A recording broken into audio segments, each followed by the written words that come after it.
Yang pertama, Anda bisa fokus pada amalan ringan yang bisa dijangkau, namun dikerjakan secara rutin. Amalan ringan yang bisa dijangkau, tapi dikerjakan secara rutin. Kenapa harus dikerjakan secara rutin? Karena pahala yang didapatkan oleh seorang hamba itu sesuai dengan rutinitasnya.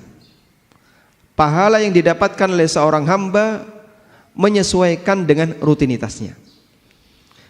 Nabi SAW pernah bersabda, "Idza maridal abdu aw safara kutiba lahu ma kana muqiman sahiha."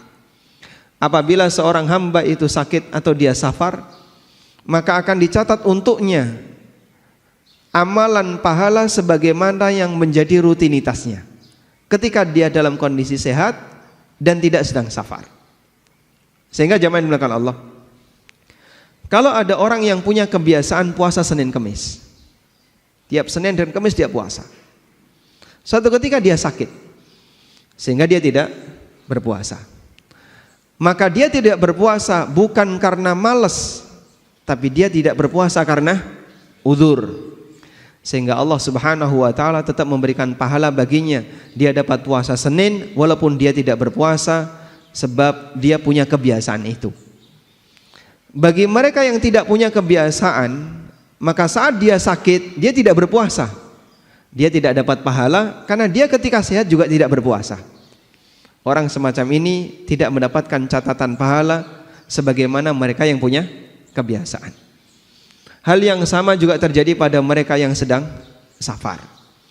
Maka hadis yang menyebutkan apabila seorang hamba itu sakit atau safar, dia mendapatkan catatan pahala sebagaimana ketika dia sehat dan mukim, hanya berlaku untuk amalan yang menjadi rutinitasnya. Sehingga bapak-bapak misalnya atau ibu-ibu melakukan safar, dan musafir itu dianjurkan tidak sholat rawatib, sehingga sholatnya hanya yang wajib saja, sedangkan rawatib ditinggalkan, dan itu sunnah. Kita safar, ketika kita mukim, kita punya kebiasaan rawatib. Duhur kita rawatib, asar kita rawatib, demikian pula maghrib, isya dan subuh kita punya sholat rawatib. Pada waktu kita safar itu semuanya kita tinggalkan kecuali qobliyah subuh. Maka insya Allah pahala salat rawatib tetap ada walaupun kita tidak mengerjakannya. Sebab kita tidak mengerjakan salat rawatib ketika safar karena ini sesuai sunnah. Kita tinggalkan bukan karena kita tidak mau melaksanakan, tapi kita tinggalkan beralih dari satu sunnah ke sunnah yang lain, sehingga amal rutin ini tetap tercatat pahalanya. Baik, kita terus berjuang beramal sampai pada posisi fisik tidak bisa diajak untuk beramal. Ada satu kondisi di mana ini dengkul nggak bisa dipakai untuk ruku. Ada satu kondisi di mana itu paha nggak bisa nyanggah tubuh kita ketika berdiri, sehingga kita sholat sambil duduk. Ada satu kondisi di mana kita tidak bisa berangkat ke masjid. Ada satu kondisi di mana kita hanya bisa berbaring di atas kasur. Kita butuh tabungan untuk perjuangan di hari itu. Sampai kapan? Sampai Allah memberikan kemampuan kita untuk beramal. Allah Subhanahu wa taala berfirman, "Illal ladzina amanu wa amilus salihati falahum ajrun ghairu mamnun." Kecuali orang yang beriman dan orang saleh, mereka akan mendapatkan pahala yang ghairu mamnun, yang terus mengalir. Allah berikan pahala kepada hambanya yang mukmin sebagaimana pahala yang dijanjikan oleh Allah Ta'ala untuk nabinya sallallahu alaihi wasallam. Nabi Muhammad sallallahu alaihi wasallam dikatakan dalam Al-Quran, wa inna laka la ajran ghairu mamnun, dan kau Muhammad punya pahala yang terus mengalir, gak pernah putus. Dan orang yang beriman diberi oleh Allah yang sama, illal ladzina amanu wa amilus salihat falahum ajrun ghairu mamnun. Orang yang mukmin dan beramal saleh, dia dapat pahala yang tidak pernah putus. Bagaimana penjelasannya? Coba simak keterangan Ad-Dhahhak. Ad-Dhahhak rahimahullah, seorang ulama tabi'in, pernah mengatakan, beliau meriwayatkan dari Ibnu Abbas, idza kana al-'abdu fi shababihi katsiras salah katsiras siyam was sadaqah thumma dha'afa amma kana ya'malu fi shababihi ajrallahu azza wa jalla lahu ma kana ya'malu fi shababihi. Ketika seorang hamba itu masih muda, dia rajin salat, rajin puasa, rajin sedekah, sampai akhirnya tubuhnya jadi lemah, sehingga dia tidak bisa salat sebagaimana kebiasaan dia di waktu muda. Maka Allah Subhanahu wa ta'ala tetap ngasih pahala untuk dia di saat dia tidak mengamalkannya di usia tua. Sehingga sekali lagi jamaah, mungkin saat ini kita bisa datang hadir 5 waktu ke masjid, bolak-balik, selesai sholat kita pulang, nanti ada panggilan kita datang lagi, pulang lagi, ada panggilan kita datang lagi. Sampai batas waktu tertentu kita nggak bisa menghadiri panggilan itu. Karena saya sudah nggak bisa keluar rumah, hanya bisa duduk di atas kursi, hanya bisa berbaring di atas kasur. Terdengar suara adzan, pingin datang, fisik nggak bisa diajak. Terdengar panggilan untuk sholat, tapi badan nggak bisa berdirikan, hanya bisa duduk. Maka sesuai dengan kebiasaan kita pada waktu kita masih kuat melakukannya, pahala itu terus mengalir. Itulah orang beriman dan beramal saleh, falahum ajrun ghairu mamnun. Mereka tetap mendapatkan pahala yang terus mengalir.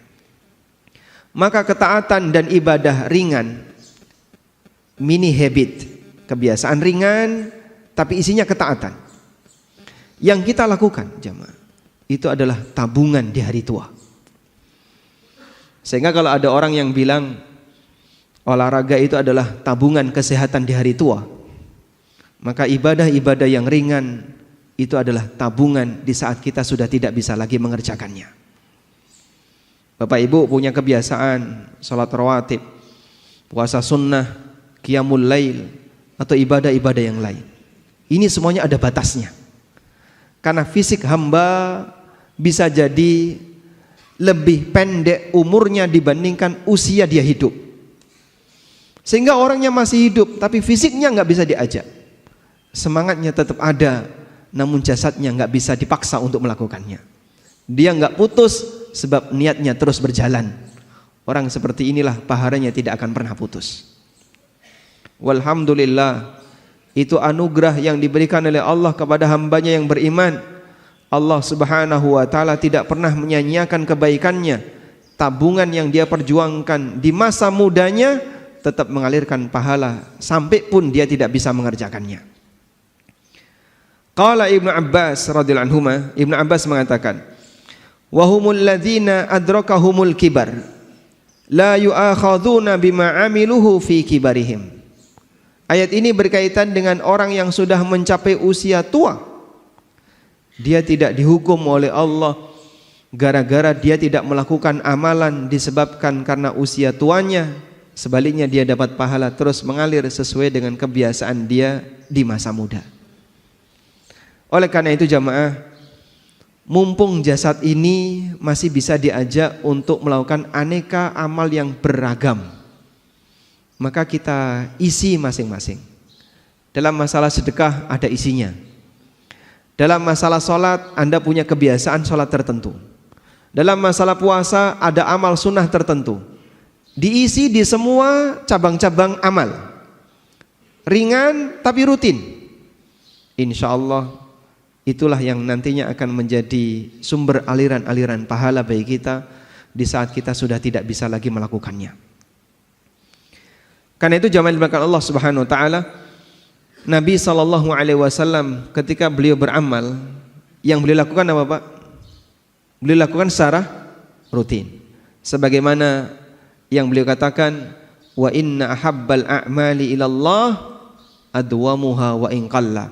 Sesungguhnya amal yang paling dicintai oleh Allah adalah amal yang paling rutin meskipun sedikit. Jangan berat-berat Pak, yang ringan. Yang kira-kira bisa dirutinkan sampai batas jasad nggak bisa diajak lagi untuk melakukannya. Pak, Kalau saya mau Daud gimana?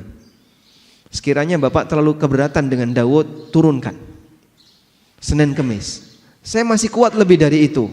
Baik, mungkin tambahkan 3 hari setiap bulan ketika Ayyamul Bid, sehingga Anda Senin Kemis plus Ayyamul Bid.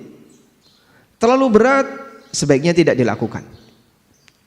Diceritakan oleh Aisyah radhiyallahu anha, pernah satu ketika ada seorang wanita yang bernama Haula bintu Thuwaid datang ke rumahnya Aisyah. Dan waktu itu ada Rasulullah sallallahu alaihi wasallam. Lalu Aisyah menceritakan kepada Nabi sallallahu alaihi wasallam, "Hadhi Haula bintu Thuwaid, za'amu annaha la tanamul laila." Ini adalah Haula bintu Thuwaid. Banyak orang mengatakan wanita ini enggak pernah tidur di malam hari. Isinya tahajud. Faqala Rasulullah sallallahu alaihi wasallam, kemudian Nabi sallallahu alaihi wasallam keheranan, lalu beliau mengatakan, "La tanamul lail?" Enggak pernah tidur di waktu malam? Kemudian beliau kasih arahan, "Khudhu minal a'mali ma tutiqun fa innallaha la yamallu hatta tamallu." Ambil amal yang mampu untuk kalian rutinkan, karena Allah enggak pernah bosan sampai kalian bosan dalam beramal. Allah enggak pernah bosan untuk ngasih pahala kepada kalian sampai kalian bosan dalam beramal. Maksudnya gimana? Putus amalnya gara-gara dia kecapean. Maka akan lebih baik melakukan yang rutin tapi enggak putus, daripada yang ringan tapi enggak putus, daripada terlalu berat tapi putus. Sebab catatan kita ada pada rutinitas, bukan ada pada amal yang sifatnya borongan. Baik, ini yang pertama. Selanjutnya, prioritas yang kedua. Di saat kita sudah merasa bahwasanya kita sudah di sisa-sisa usia, 60 tahun, 70 tahun, maka amalan yang ditekankan adalah memperbanyak bertaubat kepada Allah.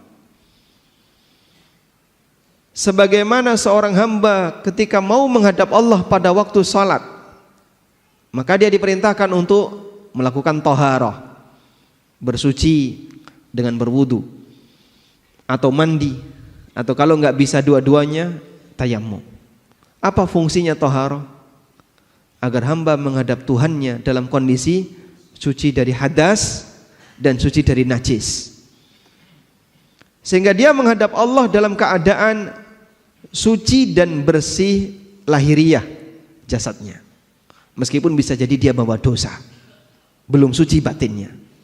Tapi hamba diperintahkan untuk terus menghadap Allah dalam setiap keadaan, terutama ketika sholat wajib. Orang ketika mau ke tanah suci yang merupakan pusat kiblat, persiapan untuk menghadap Allah di tanah suci lebih jauh lagi. Di mana, Pak?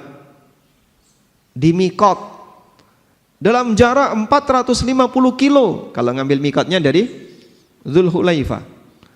Sehingga persiapan untuk beribadah di tanah haram sudah dilakukan 450 kilo.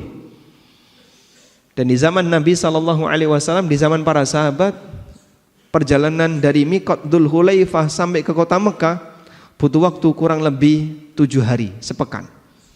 Dalam kondisi memakai pakaian ihram, tidak boleh pakai wewangian, tidak boleh menggunakan pakaian berjahit yang membentuk lekuk badan, tidak boleh ini, tidak boleh ini, ada banyak sekali larangan. Dan mereka bersabar untuk itu. Zaman sekarang orang naik bis 5 jam, itu saja sudah merasa kelamaan. Milih naik kereta 2 jam. Dan itu persiapannya jauh. Sehingga zaman dibilangkan Allah, untuk menghadap Allah kita butuh mensucikan diri. Orang mati menghadap siapa? Allah Azza wa Jalla. Ya ayyuhal insanu innaka kadihun ila rabbika kadhan famulaqi. Wahai manusia, sesungguhnya kalian itu sungguh mengalami kelelahan ila rabbika, menuju Rabbmu, famulaqi, sampai kalian ketemu Allah. Sehingga semua hamba ketika mati dia akan bertemu dengan Allah, dia menghadap Allah Subhanahu wa taala. Maka sebelum menghadap Allah, jika waktu masih hidup, kita diperintahkan untuk mensucikan jasad dari hadas dan najis. Maka pada saat kita menjelang mati, kita sucikan dengan banyak bertobat, kita bersihkan batin kita dari dosa. Inilah rahasia kenapa Allah Subhanahu wa taala memerintahkan nabinya sallallahu alaihi wasallam untuk memperbanyak bertasbih dan istighfar serta bertaubat setelah Fathu Mekah. Dengan diturunkannya surat An-Nasr. Surat An-Nasr surat apa, Mas? Surat An-Nasr. Alam Nasrah. Ya. Wan Nasr idza jaa nasrullahi wal fath.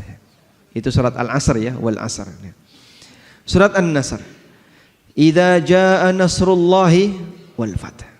Wa ra'aitan nasa yadkhuluna fi dinillahi afwaja. Apabila telah datang nasrullah, pertolongan Allah, wal fath, dan Fathu Makkah. Wa ra'aitan nasa yadkhuluna fi dinillahi afwaja. Dan kau lihat manusia, masyarakat, mereka masuk ke dalam agama Allah afwajan, secara berbondong-bondong. Ada sebagian imam yang keliru dalam membaca surat An-Nasr. Mereka baca kayak gini. Wa ra'aitan nasa yadkhuluna fi dinillahi afwaja afwajan fasabbih bihamdi rabbika wastaghfir. Berhenti di afwaja betul, tapi ibtida ngulang di afwaja keliru. Karena kalau diulang afwajan fasabbih bihamdi rabbika wastaghfir, secara berbondong-bondong sucikanlah nama Rabbmu dan beristighfarlah, jadinya zikir jama'i. Iya. Bertasbihlah dan beristighfarlah secara berbondong-bondong, kan jadinya zikir jama'i. Padahal afwajan itu kata keterangan untuk masuk Islam. Wa ra'aitan nasa yadkhuluna fi dinillahi afwaja. Afwaja keterangan untuk orang yang masuk Islam. Bukan fasabbihnya. Keterangan fasabbih enggak ada hubungannya dengan afwaja. Wa ra'aitan nasa yadkhuluna fi dinillahi afwaja. Dan kau lihat masyarakat mereka masuk ke dalam agama Allah secara berbondong-bondong. Dan itu terjadi pada tahun 9 Hijriah, di mana Nabi SAW kedatangan banyak tamu, sehingga Madinah banjir tamu. Dari mana Pak? Dari berbagai suku di sekitar Jazirah Arab. Satu suku datang, ya Rasulullah, saya kepala suku A, saya dan seluruh anggota suku saya masuk Islam. Datang suku B, suku C, dan seterusnya. Sehingga mereka masuk Islam per suku, diwakili oleh utusan-utusannya. Itulah yang disebut dengan mereka masuk Islam afwajan, secara berbondong-bondong. Kemudian Allah Subhanahu wa taala perintahkan kepada nabinya, fasabbih bihamdi rabbika wastaghfir. Maka sucikanlah nama Rabbmu dan beristighfarlah. Dan itu diwujudkan oleh Nabi SAW dengan beliau membaca ketika rukuk dan sujud, Subhanakallahumma rabbana wa bihamdika Allahumma gfirli. Subhanakallahumma rabbana, maha suci engkau ya Allah, wahai Rabb kami, wa bihamdika, dengan segala pujimu, Allahumma gfirli, ampunilah aku. Beliau banyak beristighfar dalam rukuk dan sujud beliau. Kata Aisyah radhiyallahu anha, kana Nabi sallallahu alaihi wasallam yukthiru hadzal du'a yata'awwalul Qur'an. Nabi sallallahu alaihi wasallam membaca doa ini banyak-banyak ketika di akhir hayatnya karena mengamalkan perintah dari Al-Qur'an, yaitu di surat An-Nasr bagian akhir. Ada apa dengan surat An-Nasr bagian akhir? Ibnu Abbas radhiyallahu anhuma pernah ditanya oleh Umar bin Khattab radhiyallahu anhu, ya Ibnu Abbas, akadzalika ma taqul? Bagaimana tafsir kamu untuk surat An-Nasr? Jawab Ibnu Abbas, qultu huwa ajalu Rasulillah sallallahu alaihi wasallam a'lamu bihi. Surat An-Nasr adalah dekatnya ajal Nabi sallallahu alaihi wasallam. Yang itu yang aku tahu. Bagian itu yang aku tahu. Kenapa Ibnu Abbas bisa menafsirkan surat An-Nasr idza jaa nasrullah sebagai tanda dekatnya ajal Nabi sallallahu alaihi wasallam? Oh, karena itu turun di akhir hayat beliau. Dari mana beliau tahu kalau itu turun di akhir hayatnya? Karena ketika ayat itu turun, sahabat nggak tahu kapan Rasulullah sallallahu alaihi wasallam meninggal. Tapi Ibnu Abbas memahami ini isyarat ajalnya Rasulullah sallallahu alaihi wasallam. Beliau memahami seperti ini. Apabila seluruh masyarakat sudah masuk Islam dan kota Mekah sudah ditaklukkan, berarti tugas Nabi sudah selesai. Dan kalau tugas Nabi sudah selesai, pensiun. Pensiunnya Nabi gimana, Pak? Liburan? Atau kemudian punya rumah pensiunan? Tinggal di villa? Bukan. Menghadap Allah untuk menerima pahala.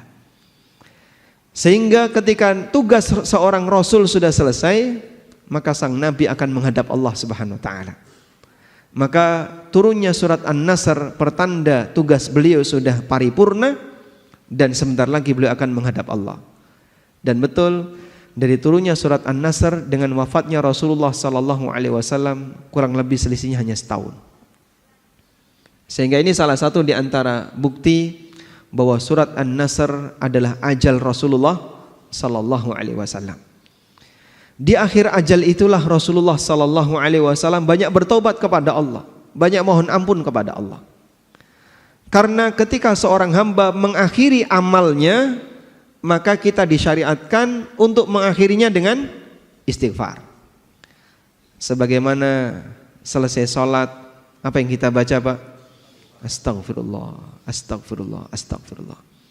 Sebagaimana selesai puasa, kita disyariatkan untuk bertakbir.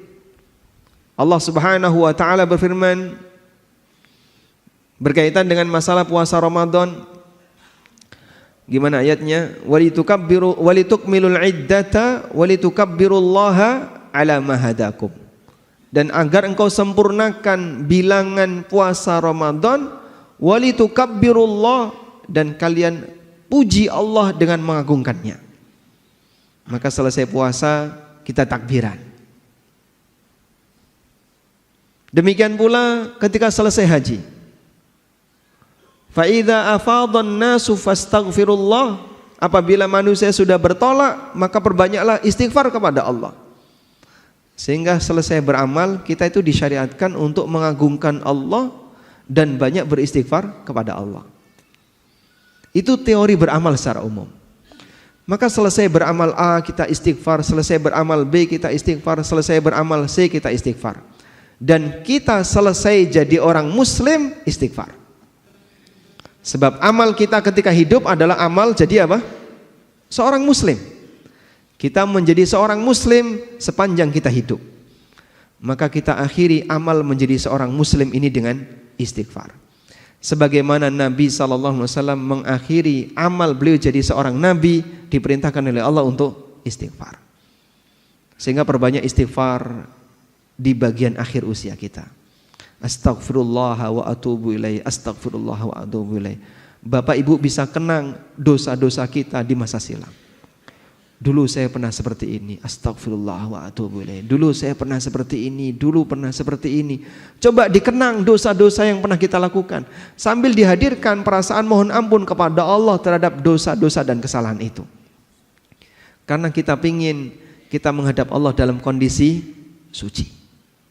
Sebagaimana pada waktu kita salat, kita menghadap Allah membersihkan lahir batin dengan cara berwudu, dengan cara bersuci. Maka kita menghadap Allah sebelum mati dengan kita banyak beristighfar kepadanya. Selanjutnya, prioritas yang ketiga. Bagi mereka yang sudah dalam posisi usia tua dan merasa ajalnya sudah dekat, maka perbanyak untuk membangun husnudzon kepada Allah. Husnudzon kepada Allah maknanya adalah kita punya harapan besar di sisi Allah dan merasa yakin Allah tidak akan menyia-nyiakan amalku. Maka sang hamba akan punya semangat, saya punya harapan di sana. Dan saya husnudzan, Allah tidak akan menyanyiakan kebaikan yang aku lakukan. Sehingga hamba ini memperbesar roja. Memperbesar rasa apa? Roja. Suasana batin itu dikendalikan oleh dua hal. Bainal khaufi war roja. Antara khauf dan roja. Dan para ulama mengatakan, mana yang lebih diprioritaskan antara khauf dan roja? Mereka memberikan rincian.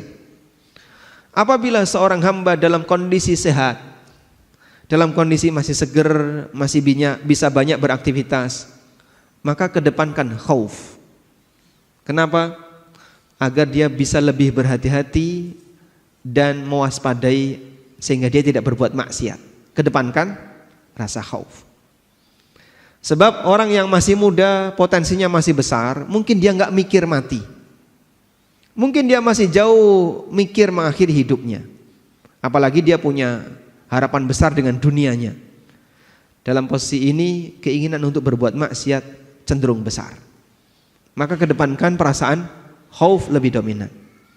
Hati-hati, waspada, awas, jangan-jangan amalmu ini enggak diampuni oleh Allah, jangan-jangan dosamu tidak diampuni. Dengan cara demikian maka dia akan lebih waspada. Sebaliknya, ketika mendekati ajalnya, maka seorang hamba lebih memprioritaskan roja, memperbesar harapan di sisi Allah. Kita mau pulang. Dan ketika mau pulang, kita berharap nanti bisa dapat pahala dari Allah. Dikasih sesuatu yang indah oleh Allah. Sebagaimana seorang anak ketika mau pulang, dia ingin ketemu orang tuanya. Dia berharap di sana ada aneka hidangan yang sudah disiapkan oleh orang tua. Itulah roja. Sebagaimana dikatakan oleh Jabir bin Abdullah radhiyallahu anhu, beliau menyampaikan, sami'tu Rasulullah sallallahu alaihi wasallam qabla mautihi bi thalathati ayyam. Aku mendengar pesan Nabi sallallahu alaihi wasallam 3 hari sebelum beliau wafat. Apa kalimat yang dipesankan Nabi sallallahu alaihi wasallam? La yamutanna ahadukum illa wa huwa yuhsinu dhanna billah azza wa jalla. Jangan sampai kalian mati kecuali dalam kondisi kalian husnudzon kepada Allah. Dan husnudzon kepada Allah itu diiringi dengan amal. Karena orang punya husnudzon, punya harapan jika dia punya tabungan. Dia merasa ada sesuatu yang akan dia dapatkan. Maka jamaah dimuliakan Allah, bagi orang yang sudah mendekati ajal, kedepankan perasaan banyak husnudzon. Kita mau pulang, sebentar lagi akan menghadap Allah. Semoga amalku diberi pahala oleh Allah Subhanahu wa taala. Dan apabila terkumpul dalam diri seorang hamba 2 hal ini, maka Rasulullah sallallahu alaihi wasallam memberikan jaminan bahwa orang ini akan dimasukkan oleh Allah ke dalam surga dan dijauhkan dari neraka. Disebutkan dalam hadis yang sahih bahwa Rasulullah sallallahu alaihi wasallam pernah menjenguk orang yang sedang sakit. Lalu beliau bertanya, "Kaifa tajiduka?" Gimana perasaanmu saat ini? Qala, si sakit ini kemudian mengatakan, "Wallahi ya Rasulullah. Ya Rasulullah, demi Allah, inni arjullah wa inni akhafu dzunubi." Ya Rasulullah, aku memperbesar harapan di sisi Allah. Aku berharap agar Allah mengampuniku. Meskipun di saat yang sama aku takut terhadap dosa-dosaku. Kemudian Rasulullah sallallahu alaihi wasallam mengatakan, la yajtami'ani fi qalbi 'abdin fi mithli hadzal mautin illa a'tahu Allahu ma yarju wa amanuhu mimma yakhaf. Tidaklah berkumpul pada hati seorang hamba 2 perasaan ini ketika menjelang wafatnya, kecuali dia akan diberi oleh Allah sesuai dengan apa yang dia harapkan, dan dia akan dijauhkan oleh Allah dari apa yang dia takutkan. Sehingga roja dan khauf tetap ada pada waktu seorang hamba itu sedang sakit atau menjelang kematiannya, agar kita mendapatkan perlindungan dari apa yang kita takuti dan mendapatkan apa yang kita harapkan. Namun roja lebih dominan. Posisi roja lebih dominan sebagai bentuk husnudzon kepada Allah Subhanahu wa taala. Selanjutnya jamaah bukan Allah, prioritas yang keempat. Pada waktu kita sudah merasa di penghujung usia, fokus untuk memperbaiki diri dan tidak banyak bersengketa dengan orang lain. Mulai cooling down. Yang barangkali dulu banyak gesekan dengan teman, banyak gesekan dengan tetangga, banyak gesekan dengan keluarga, banyak gesekan dengan anak, sekarang sudah mulai diturunkan. Ada waktunya bapak tidak harus jadi raja selamanya di keluarga. Ada waktunya ibu tidak harus jadi ratu selamanya ketika di keluarga. Barangkali ada di antara kita punya karakter pengen selalu menang sendiri, pengen selalu dihormati, pengen selalu berkuasa. Kalaupun tegang gak mau kalah, mungkin dulu kita seperti itu. Sudah saatnya ini diturunkan. Karena kita mau menghadap Allah, mau berpulang, jangan sampai ada hak orang lain yang belum selesai dan masih meninggalkan sakit hati, sehingga itu bisa menjadi sumber musibah di hari kiamat. Sebagaimana yang dipesankan oleh Imam Asy-Syafi'i rahimahullah, orang yang paling banyak menderita ketika di hari kiamat adalah orang yang paling banyak punya masalah dengan masyarakat. Beliau mengatakan, bi'sazad ilal ma'ad al-udwanu alal ibad. Sejelek-jelek bekal menuju akhirat adalah permusuhan dengan masyarakat. Semakin banyak musuh dan dia pertahankan kondisi itu, buat apa?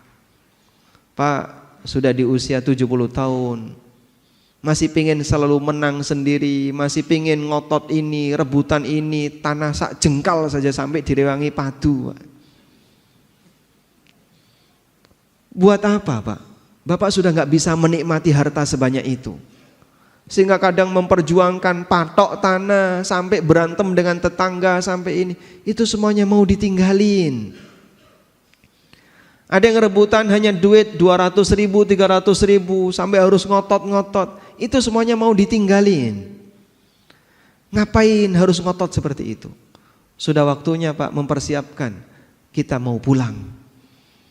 Dan mungkin Bapak kalaupun menang gak bisa menikmatinya, karena barangkali itu akan kita tinggalkan, yang menikmati orang lain.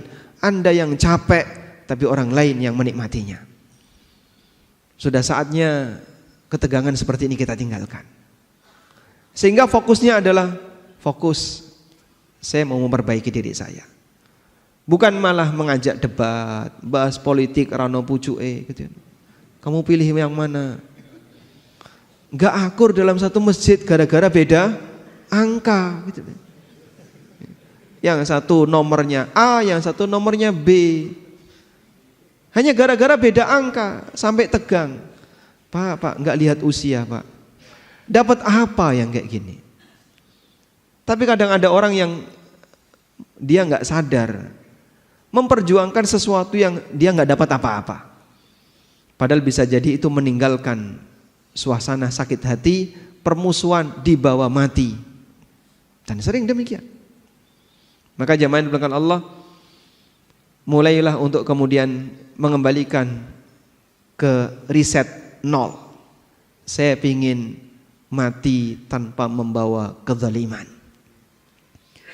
Dan menjadi orang yang nol kezaliman luar biasa indahnya. Rasulullah sallallahu alaihi wasallam mengkondisikan seperti itu. Ada sebuah hadis yang diriwayatkan oleh Ad-Daruqutni, meskipun hadis ini dinilai dhaif oleh sebagian ulama.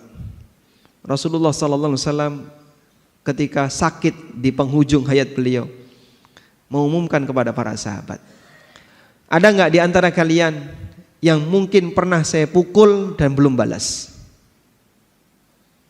Uqashah bin Mihsan angkat tangan. Saya ya Rasulullah. Baik, silahkan sekarang kisos, balas itu pukulan.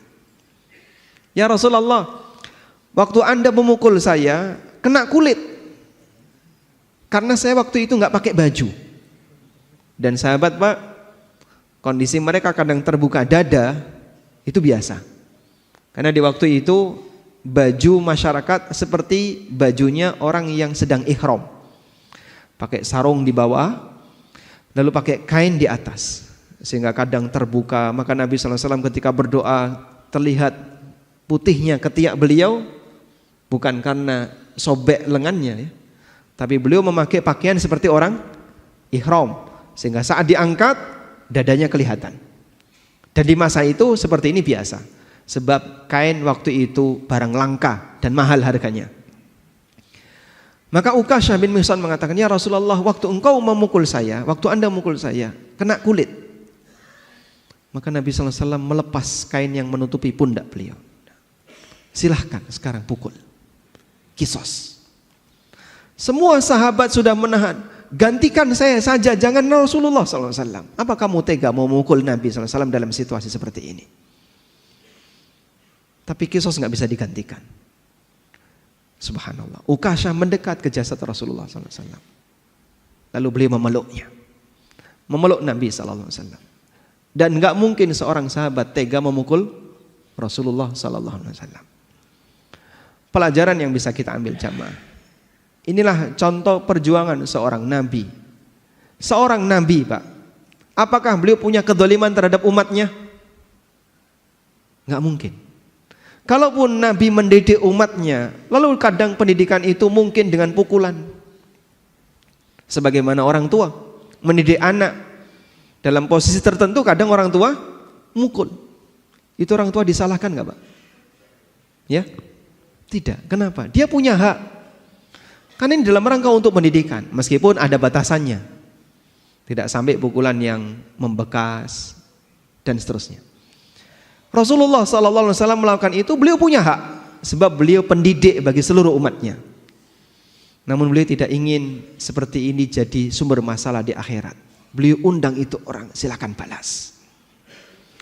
Karena itulah jamaah dibilangkan Allah, datang beberapa sahabat menghadap Rasulullah SAW. Ya Rasulullah, laqad ghala si'ru. Ya Rasulullah, harga barang pada naik. Terjadi inflasi di zaman Nabi SAW. Fasa'ir lana, tolong turunkan harga untuk kami. Apa jawab Nabi SAW?